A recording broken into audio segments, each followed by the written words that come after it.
Hello, boys and girls. The folk tale we're going to hear today is called 9 in 1 Grr Grr. As you know, folk tales are stories that have been told many times over the years.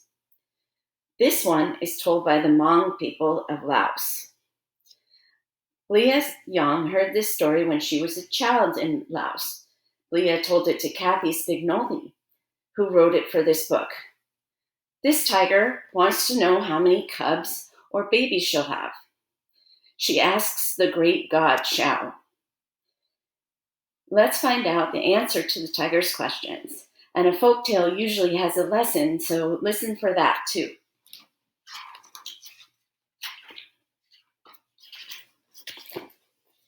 Tiger decided to visit the great god Shao, who lived in the sky, who was kind and gentle and knew everything.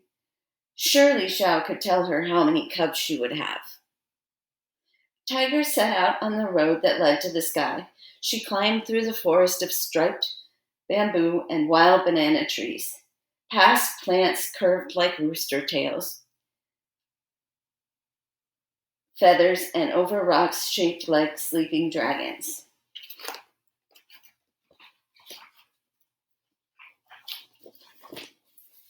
At last, Tiger came to a stone wall.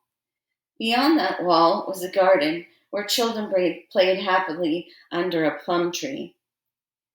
A large house stood nearby, its colorful decorations shining in the sun. This was the land of the great Shao, a peaceful land without sickness or death.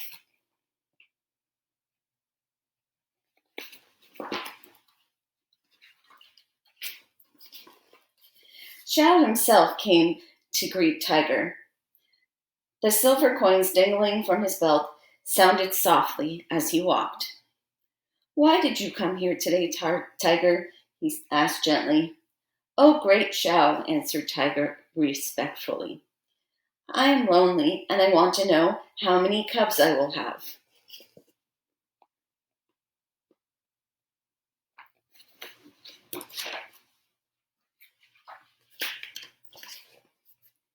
Shao was silent for a moment. Then he replied, 9 each year." "How wonderful," purred Tiger. "Thank you so much, great Shao." And she turned to leave with the good news. "One moment, Tiger," said Shao. "You must remember carefully what I said. The words alone tell you how many cubs you will have. Don't forget them, for if you do, I cannot help you." Tiger has to remember Shao's words. What do you think she'll do so she doesn't forget?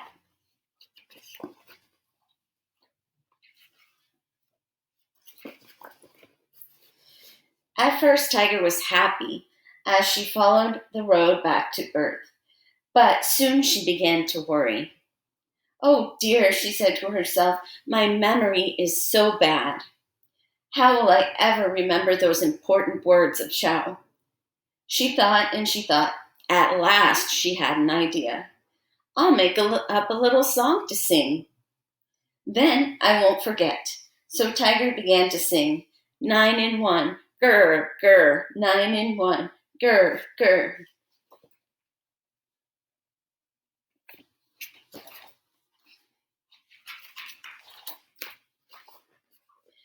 Down the mountain went Tiger, past the rocks shaped like sleeping dragons, past the plants curved like rooster tail feathers, through the forests of striped bamboo and wild banana trees. Over and over she sang her song.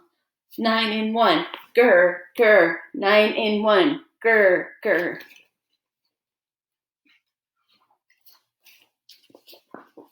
As Tiger came closer to her cave, she passed through clouds of tiny white butterflies. She heard monkeys and barking deer. She saw green striped snakes, quails, and pheasants. None of the animals listened to her song except one big, clever, black bird. The U-bird. Said the bird to himself. "I wonder why Tiger is coming down from the mountain singing that song and grinning from ear to ear." I'd better find out. So Bert soared up the ladder, which was a shortcut to Xiao's home.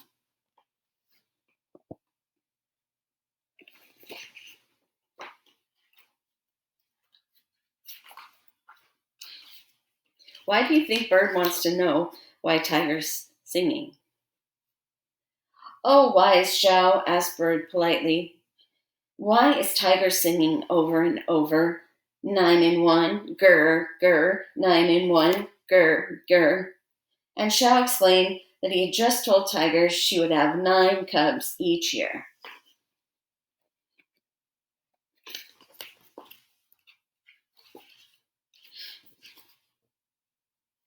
That's terrible, squawked Bird. If Tiger has 9 cubs each year, they will eat all of us.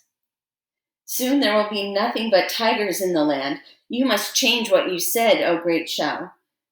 I cannot take back my words, sighed Xiao. I promised Tiger that she would have 9 cubs every year as long as she remembered my words. As long as she remembered your words, repeated Bird thoughtfully. Then I know what I must do, O great Xiao.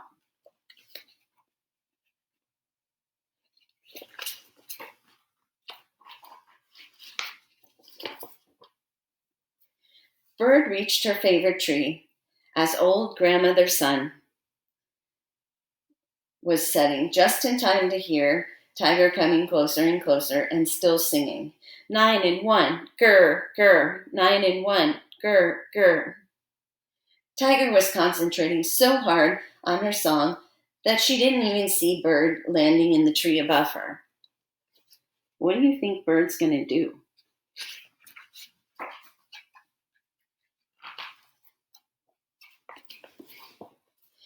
Suddenly, Bird began to flap her wings furiously.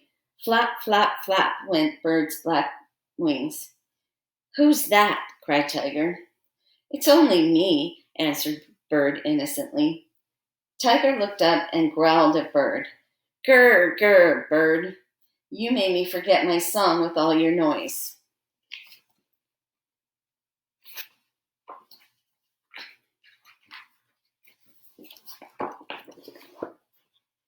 Oh, I can help you, chirped Bird sweetly. I heard you walking through the woods. You were singing 1 and 9, grr, grr, 1 and 9, grr, grr. Oh, thank you, Bird, cried Tiger. I will have 1 cub every 9 years. How wonderful. This time I won't forget. What are you thinking?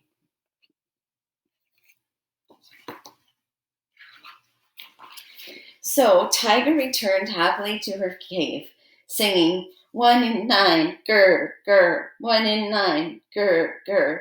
And that is why the Hmong people say we don't have too many tigers on the earth today.